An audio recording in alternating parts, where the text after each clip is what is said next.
Halo guys, assalamualaikum warahmatullahi wabarakatuh. Bertemu lagi dengan saya Eden Konten.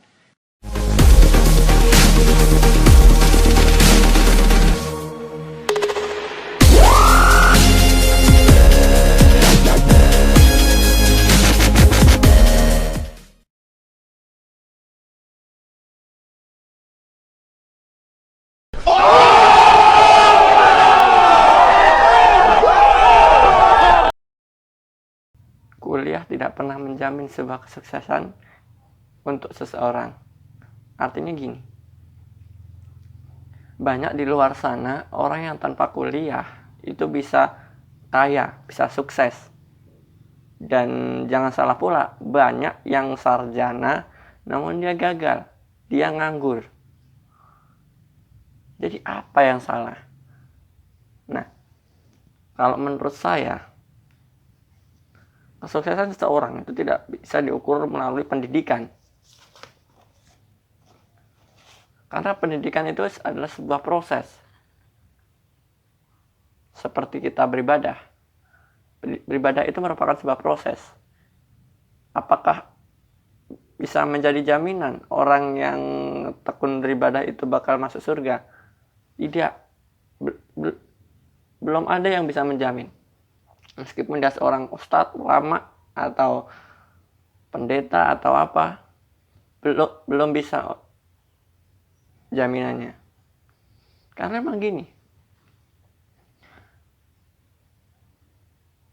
untuk sebuah hasil itu yang masih jauh, itu masih dianggap sebuah tabu. Contohnya ya kesuksesan lah. Sukses kita, ini buat mahasiswa ya, yang masih kuliah. Suksesmu itu mungkin masih beberapa tahun lagi. Dan tentunya kita tidak bisa menggambarkan kita nanti akan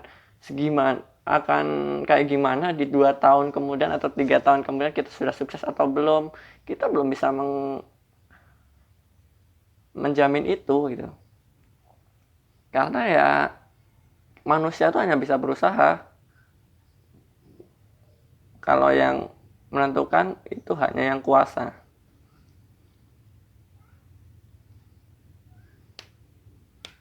Baik, ketika sebelum masuk kuliah, saya pernah mendengar sebuah omongan yang lumayan menakutkan ataupun menciutkan nyali saya waktu itu. Gini apa? Omongannya itu, ngapain sih kuliah? Cuma buang-buang duit.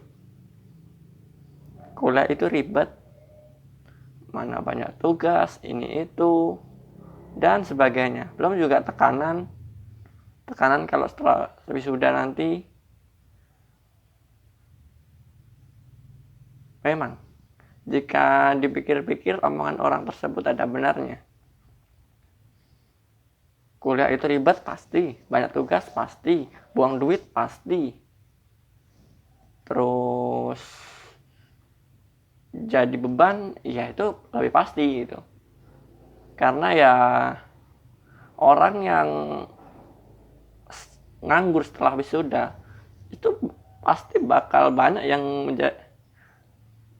pasti peluangnya akan lebih banyak untuk jadi topik pembicaraan para tetangga gitu ataupun teman-teman terdekat kita gitu. Kok itu masih nganggur sih? Kok ini masih nganggur sih? Seperti itu. Mungkin dari tadi saya berbicara mengenai sarjana nganggur. Emang ada banyak. Sarjana yang nganggur itu banyak. Penyebabnya apa? Penyebabnya adalah dia tidak punya skill sama sekali. Dia kuliah cuma yang penting absen, tugas ikut ngumpul, giliran nilai ikut keluar. Kalau nilainya nggak keluar tinggal protes ke dosen tanpa memikirkan skillnya apapun. Karena sejatinya skill manusia itu terbagi menjadi 2. Kalau yang dipenuhi cuma 1, yaitu masih jomplang gitu. Skill yang pertama itu hard skill, men. Hard skill itu ya legalitas ataupun ya bisa dibilang pengakuan lah. dengan kita lulus menjadi wisuda, kita menjadi sarjana, itu sebuah hard skill. Kita sudah mempunyai pengakuan dari orang lain, sehingga kita untuk melamar pekerjaan kita lebih akan diunggulkan dibanding yang belum mempunyai itu gitu. Tapi apakah itu kurang? Iya, masih kurang. Terus apalagi yang kurang? Yang kurang soft skill.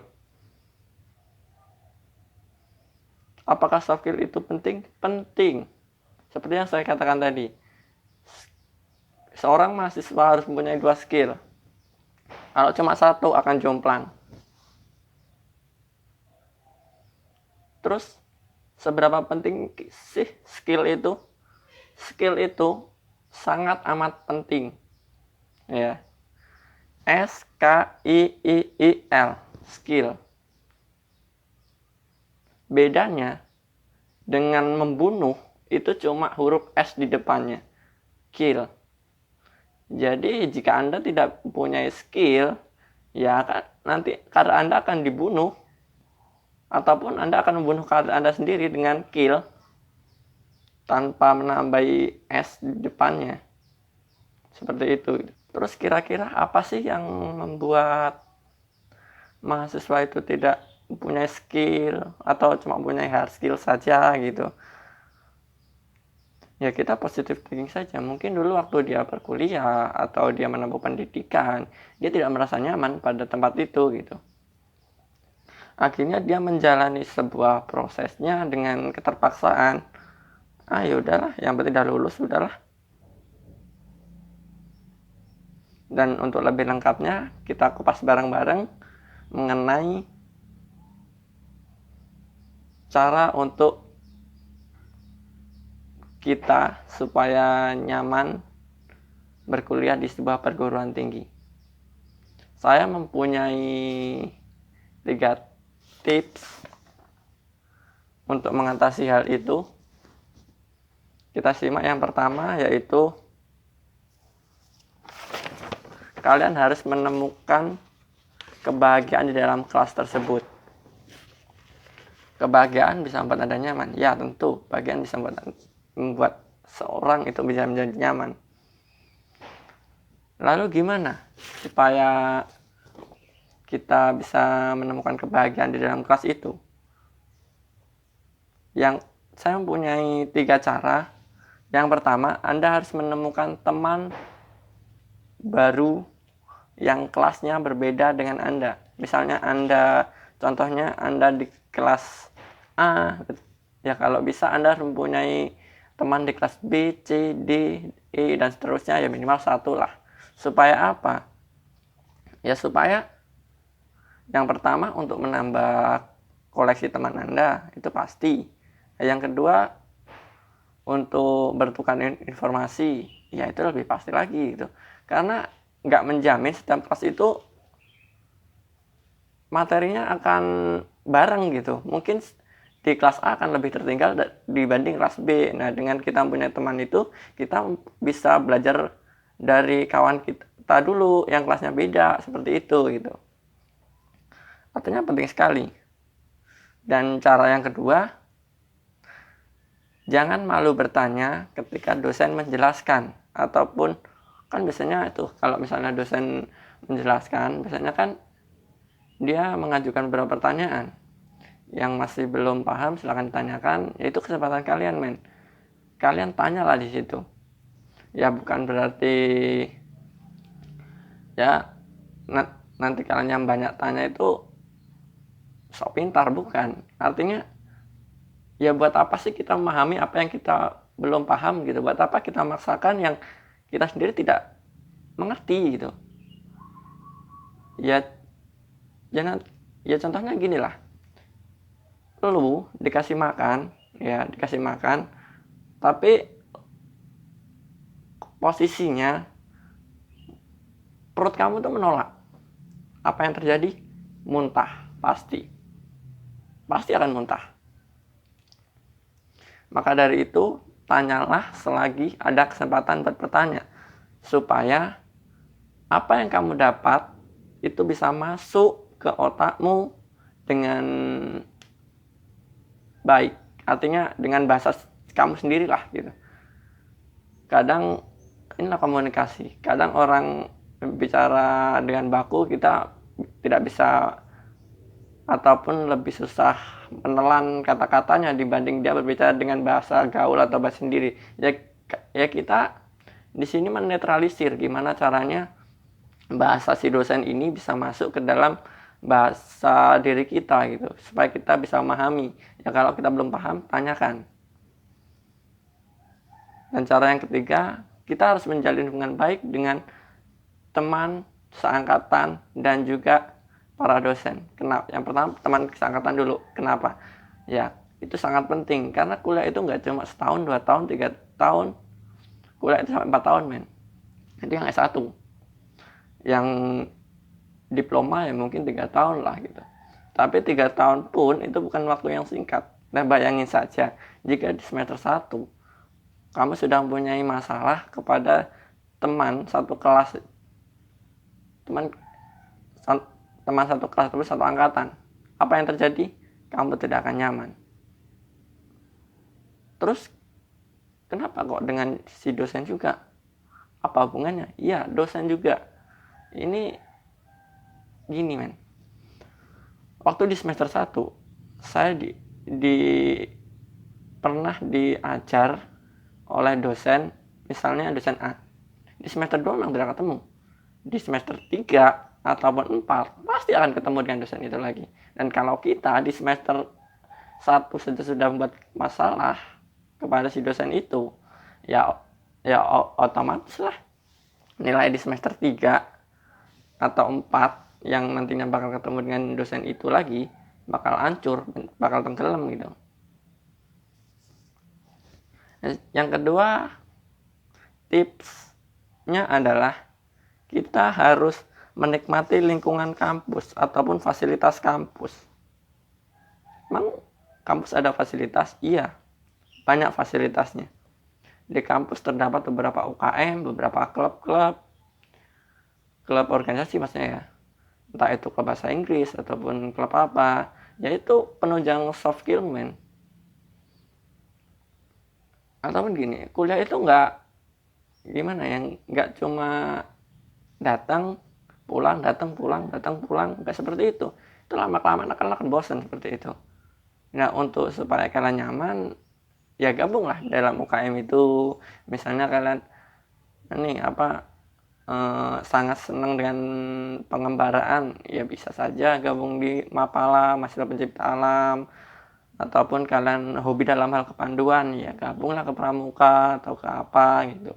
Misalnya kalian hobinya main futsal, ya untuk mengisi waktu setelah jeda kuliah, ya gabunglah ke KM futsal gitu. Jadi nggak ada ruginya gitu. Di samping itu pun kalian juga kalau misalnya gabung dengan klub-klub ataupun UKM semacam itu, kalian akan mendapat informasi lebih dibanding kawan kalian yang tidak ikut. Dan cara yang kedua, kalau cara yang pertama tadi kan kalian harus masuk ke klub-klub atau UKM. Cara yang kedua ini adalah kalian harus bersyukur karena sudah masuk kampus itu. Jangan pernah menyesal intinya.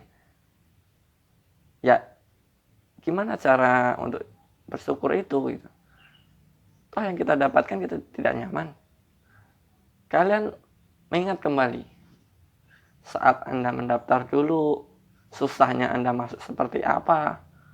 Itu yang menjadi pertimbangan Anda gitu. Jadi tanamkan mindset Anda itu, oh ya, kuliah ini perjuangan. Saya sudah menghadapinya di tengah jalan. Kalau saya tidak semangat kuliah lagi, apa kabar dengan karir saya selanjutnya? Seperti itu. Nah, tips yang ketiga ini adalah kalian harus menikmati jurusan yang kamu pilih. Gimana caranya? Cara yang pertama, biasanya kalau kita mendaftar itu, kita dihadapkan oleh beberapa pilihan program studi. Yang itu membuat saya yang sulit lah. Kenapa? Sekali kita salah menentukan di situ, kita akan jadi mahasiswa yang salah jurusan gitu. Artinya kita akan kesusahan di semester kedepannya gitu. Terus caranya gimana supaya tidak salah? Nah, kalian harus cari zona nyaman. Artinya kalian harus benar-benar pilih program studi yang itu minat kalian. Contohnya, saya dulu SMK-nya kebetulan manajemen, bisnis manajemen, dan ketika mengambil perkuliahan saya ambil program studi manajemen. Kenapa saya pilih itu? Yaitu karena saya ambil zona nyaman. Kan ada zona nyaman dan keluar dari zona nyaman. Ya saat itu saya hampir memilih ke akuntansi. Ya hampir sama sih. Ya mungkin kakak beradik akuntansi sama manajemen itu gitu. Tapi kenapa saya lebih menitik beratkan ke manajemennya dibanding ke akuntansinya?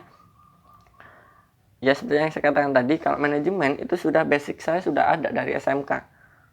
Kalau sedangkan akuntansi, ya mungkin ada, tapi itu cuma sekilas saja gitu. Artinya dengan saya memilih akuntansi, saya harus keluar dari zona nyaman itu gitu. Dan saya berpikir, apakah saya kuat untuk menikmati kuliah di zona yang tidak saya minati ataupun zona tantangan ini gitu. Kuliah itu nggak bentar ya, 3-4 tahun. Jadi dalam menentukan program studi ya pilihlah secara matang-matang. Pilihan nah untuk cara yang kedua, ini pilihannya tuh hampir sama dengan yang pertama tadi, yaitu masih mengenai salah jurusan. Itu terdapat 3 pilihan nggak menurut saya. Berhenti. Yang kedua, kembali mengulang di program studi yang kalian minati. Yang ketiga, kalian lanjut dengan apa yang kalian tidak nyamani. Nah seperti itu. Jadi memilih jurusan itu adalah sangat-sangat penting sekali untuk Anda menikmati masa kuliah Anda. So sebenarnya masih banyak yang ingin saya sampaikan, tapi keterbatasan waktu,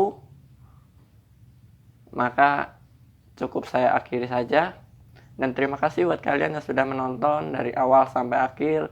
Tidak lupa juga saya ingatkan kembali, jika Anda menyukai konten ini, ya silakan tekan like-nya. Jika Anda